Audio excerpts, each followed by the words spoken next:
And this is something that she did to me all through the years.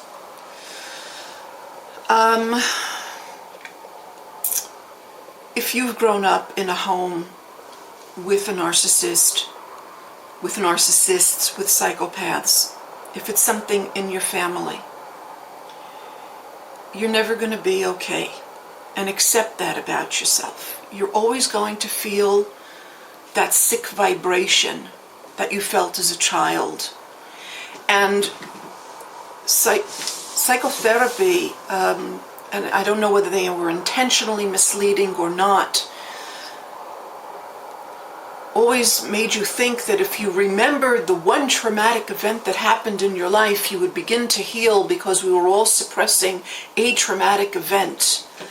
And the key to your healing was recalling that memory. I spent decades trying to recall a memory, which never happened, until I realized that if you grew up with psychopaths and narcissists, it's not a question of having had one traumatic experience. You had a slow burn over a period of many, many years. It's a diffuse kind of thing. It's like I learned in chemistry when I was in high school, the amount of energy that's released from a steel wool pad rusting is approximately equal to that of a match being burned, the difference being the amount of time that it went over. Well, it's exactly the same thing. If you grew up with psychopaths and narcissists, you have been burned deeply, but do not expect that one match experience. With you, it's been a slow and diffuse burn.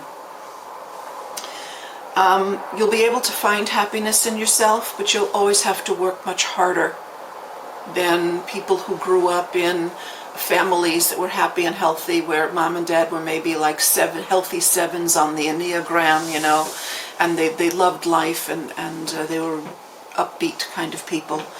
You will be able to make moral, spiritual advancement and even find joy in yourself, but you're going to have to work harder. Just admit you've been emotionally crippled, and just the way someone who walks with braces can walk, but it's harder because they are crippled. If you grew up in a home with psychopaths, you're emotionally crippled. It's not pretty, it doesn't feel good, but this is your reality. And you're just going to have to work harder.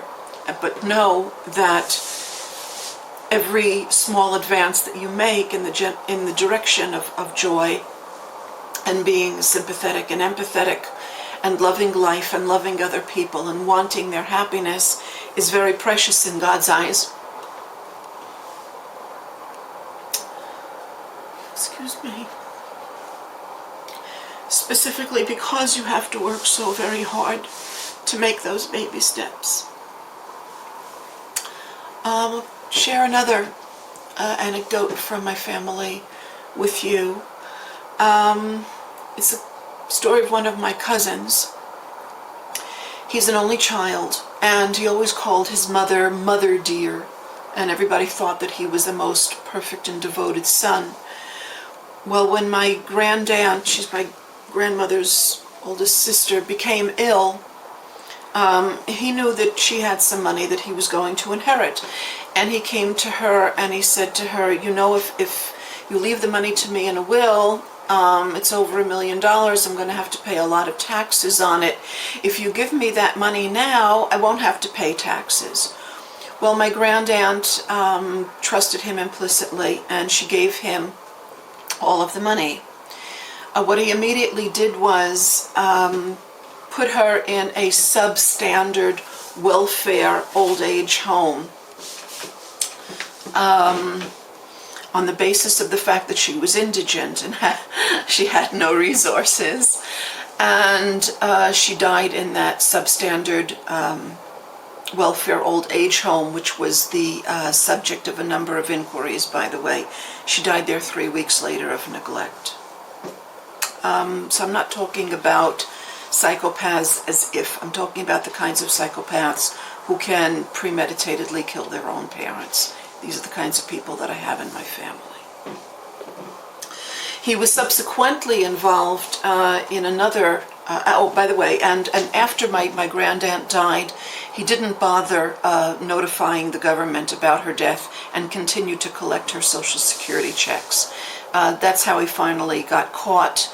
and he is a convicted felon. The last I heard, he was walking around with one of those tracking devices around his ankle. While this is all going on, he then built another one of my great aunts. This is my grandmother's youngest sister, of her inheritance, which involved money that was coming to me, which I never got. Other people, other psychopaths in the family saw to it that I would never get that. And when he went to court, he asked for mercy on the court on the basis of the fact that my great aunt, now my grandmother's youngest sister, needed him to take care of her because she had no one else, which isn't true. She has a psychopathic daughter of her own who could have taken care of her, and the judge actually accepted that as a reason to lighten his sentence. Another anecdote in my family, I'm going to read you a quote which one of the psychopaths in my family wrote, and you'll get an idea of the kind of person you're dealing with.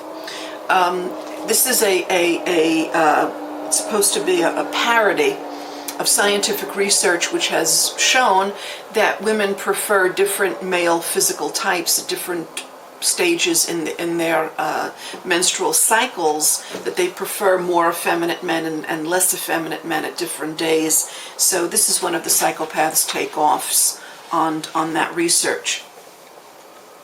Scientific research shows that women's love for men's shapes vary according to the day of the month. There are days that we prefer tall men with beautiful teeth and hands of a pianist, and days of the cycle when we love men impaled with an iron poker up their ass and a plank full of nails in their eyes. This is a typical psychopathic technique. Pretend to be joking when you say things that you really think.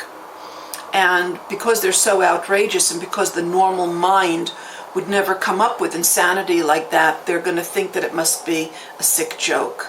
Psychopaths love sick jokes. They're not joking. They really are sick.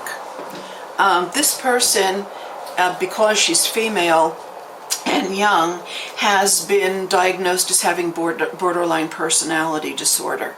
So now she's in group therapy for hours a day with a bunch of emos from whom she's learning how to emulate. And she's absolutely delighted with having been diagnosed as having borderline personality disorder, because that way, of course, she can blame her parents for the state that she's in. Psychopaths never ever take responsibility for the things that they do. So she's just, happy as a pig in shit, having been diagnosed as borderline personality disorder and being in group therapy with a bunch of emos to learn how to respond and look very emotional and kind of wounded. They all put up this kind of wounded thing. Every psychopath is in a reactive state of mind, not a proactive state of mind. They all think that they're victims of circumstance. All of them. They will all tell you, like my oldest great aunt used to say, we all start out wanting to do the right thing, but life just doesn't take us down that path. They all justify their cruelty with that. Totally reactive. They actually see themselves as victims. They really believe that they're poor, pathetic little people. I even saw an interview with David Rockefeller, in which he was trying to say that John Rockefeller was really a very kind and loving person. He just had to be a little bit rough because he was dealing in such a cruel, hard world. Of course, the issue of what he was doing in the world, the finances never treated. They all see themselves as just doing what they have to do in order to survive. About another one of the emos about another one of the psychopaths in my family, who is in a very influential position this person actually has a position of distinction on the World Policy Institute. It's been said about this person that being interviewed by her is like Dan Rather said the following about this person. Being interviewed by her is like playing tennis with Steffi Graf. Do your best and you'll learn a lot. Anything less and she'll pave the court with you. Well, I can tell you from personal experience that she also knows how to use the courts to pave the pavement with anybody that she feels that she has to overcome in any kind of way. And she is the absolute master of looking like gentle and vulnerable and so frail. And she says things that look as though she's like ultra sensitive, but when you look at it, it's like there's a total lack of sensitivity.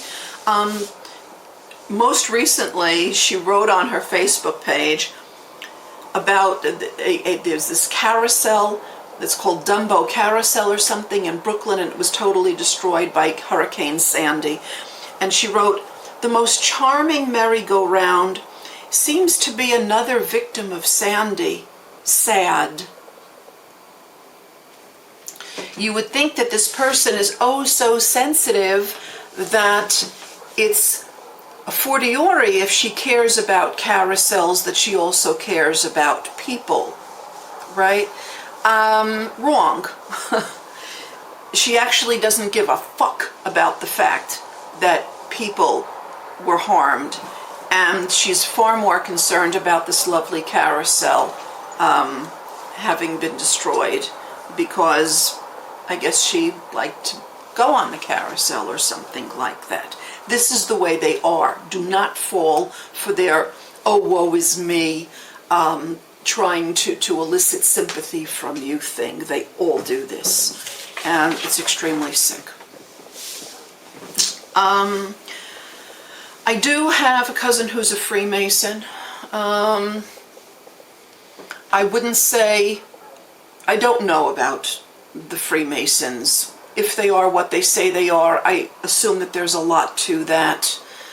Whether or not they're all psychopaths, whether or not, and chances are this is the case, that they started out as being a well-intentioned organization and were taken over by psychopaths, which happens a lot.